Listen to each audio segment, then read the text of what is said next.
just outside of Baku. These fires who've been burning for thousands of years. 4,200 years ago, certain yogis from India went to Greece. This is a Manipuraka chakra.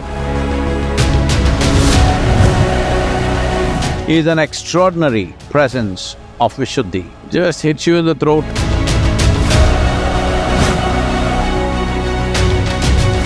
Life from somewhere has chosen this almost like an airport. They are trying to build a future human being.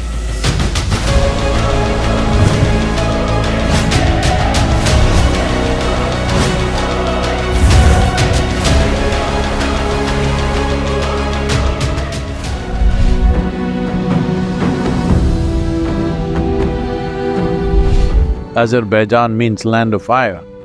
So there are places where naturally natural gas is coming out, seeping out of the land and it's on fire.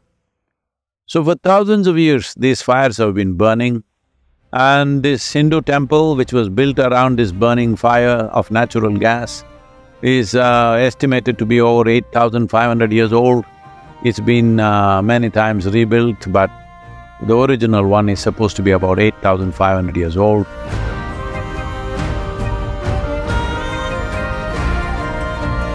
Here we are at the fire temple in Azerbaijan, just outside of Baku. These fires who've been burning for thousands of years. It's a sacred space. And for the ancient Hindus of this land, and also from Hindus from Afghanistan, Pakistan and the present-day India, which was all generally known as Hindustan at one time, all of them came here. This is like another Kashi in Central Asia, where people came here. One reason is to live, another reason is to die, because this is a culture which identified that living well is very important, but dying well is equally important. So for that reason, they always came to a sacred place to die, as still millions of people go to Kashi to die. This was one of the places that culture has diminished, but still a lot of thousands of pilgrims come here visiting this fire temple.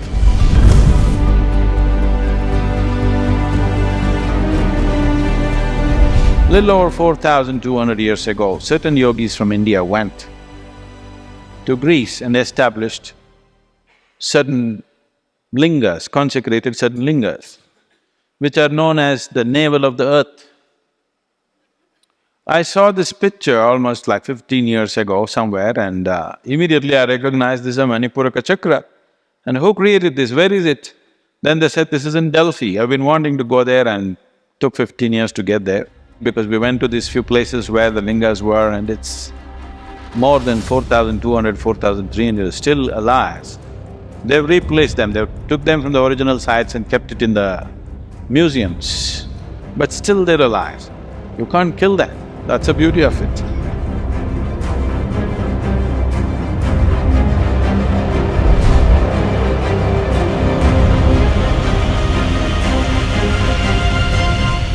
Very powerful set here.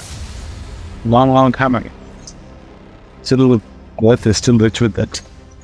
Nagendraharaya Trilochanaya Vasmangaragaya Maheshwaraya Nityaya Shuddhaya Digambaraya Tasmai Nakaraya Namah Shivaya. There are three chakras. Yes. So one is the navel. The other two are the supporting chakras of Mooladhara and Swadhisthana. This is a fantastic way of doing it. That's how we have done the Bhairavi, but in a single form. Here they built like a temple. There are places like this in South India, not this grand, but similar system of temples where you build chakras. If you have to do a composite form of all three or all seven, it's a much bigger challenge. But to establish separately like this is so much easier.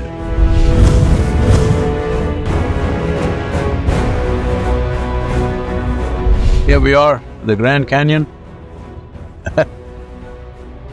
It's formed over millions of years, exposing geological history of this place, which goes back to 1.8 billion years as they estimate. It's essentially Colorado River cutting down nearly a mile into the earth. But here is a living proof of what kind of earth moving happens over a million years or so. It's absolutely incredible, unimaginable.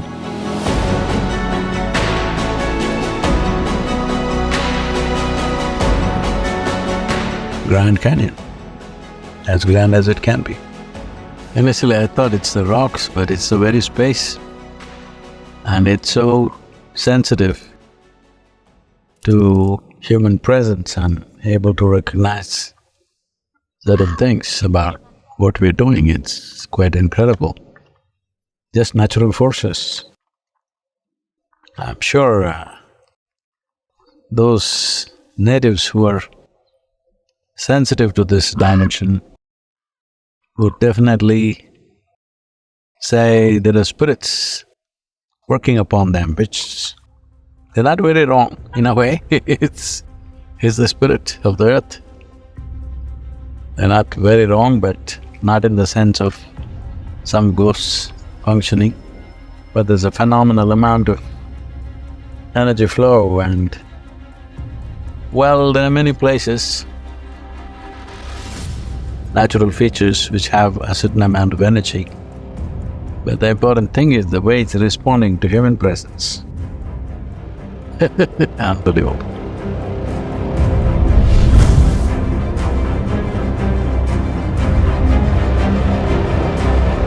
As we range through the plains of Wyoming, one thing that stood out in my experience is Mato Tipila. Mato Tipila is an extraordinary presence of Vishuddhi. Not just unusual, it's just incredible that such a thing has manifested. I don't know how, but it is a powerful sense of Vishuddhi. I've never seen anything like that except Kailash. Well, Dhyanalinga is there, but that's of a different nature, it's too subtle. I've never seen a natural formation which exudes that kind of Vishuddhi.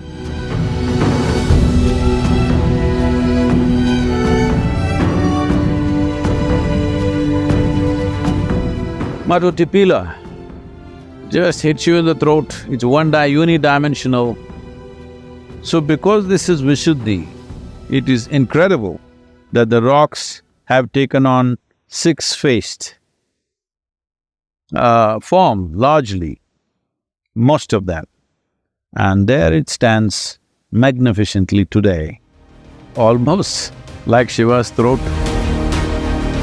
It's a headless Shiva, that's what it's looking like. So, this dimension of life is very, very rare.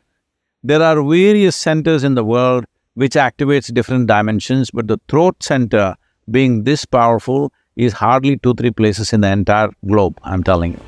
I was just amazed. The way it is reverberating with this dimension of life is just absolutely amazing. I do not know how it has happened. Nature has done it. In India, we create our own structures. We create consecrated structures to reverberate this kind of energy, but what we make is of small proportions. But here it is standing in such a magnificent form.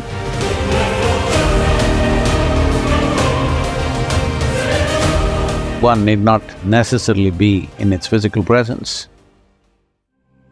One can connect with such a powerful dimension anywhere.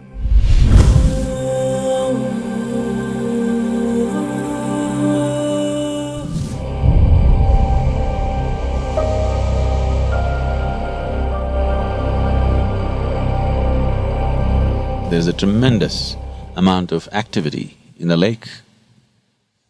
And this activity is… the nature of the activity is such that it has nothing to do with anything that we know as life on this planet. It's something totally different. It's life, but not the way we know it.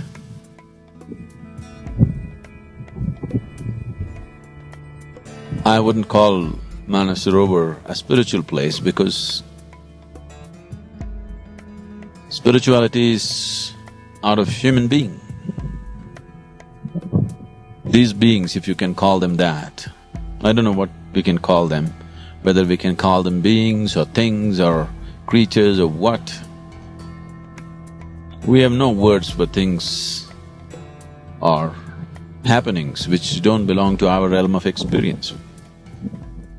They don't belong to anything that we know as life. So this is not really a spiritual place, but somehow life from somewhere has chosen this almost like an airport. They're just landing, taking off, landing, taking off at a tremendous pace. This is just crazy. This doesn't stand to any reason. Why for millions of years, one particular spot on the planet has been used by life which doesn't belong here? Why? And why the same place? And why for so long? Seeing what's been happening in Manasarovar, one conjecture could be that these forces or these beings could be responsible for the making of the human beings. That's one theory.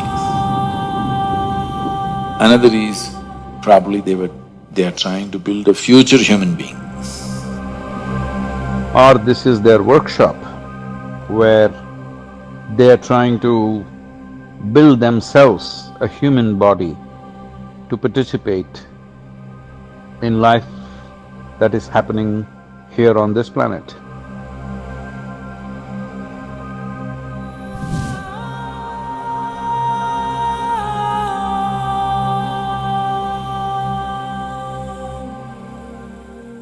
Why Kailash has always been considered as the abode of many great beings is because many great beings chose to deposit their work, preserve their work in Kailash. Starting from Shiva himself and the first of the Tirthankars, and two of greatest Buddhist teachers. All these people chose Kailash Parvat as a place to preserve their work. When I say preserving work, for most mystics on this planet, till now, in all these thousands of years, if they get to share 1 or 2% of their work with people around them, they're very fortunate. Most of them don't even get to do that. So they always chose to deposit in some space which is not too frequented by human beings. At the same time, it's accessible for those who wish to go. So Kailash is such a place. It is not totally inaccessible, but it's hard enough to discourage a lot of people. There are many places like that. But in terms of the volume and the variety that's been deposited in Kailash, it is the place.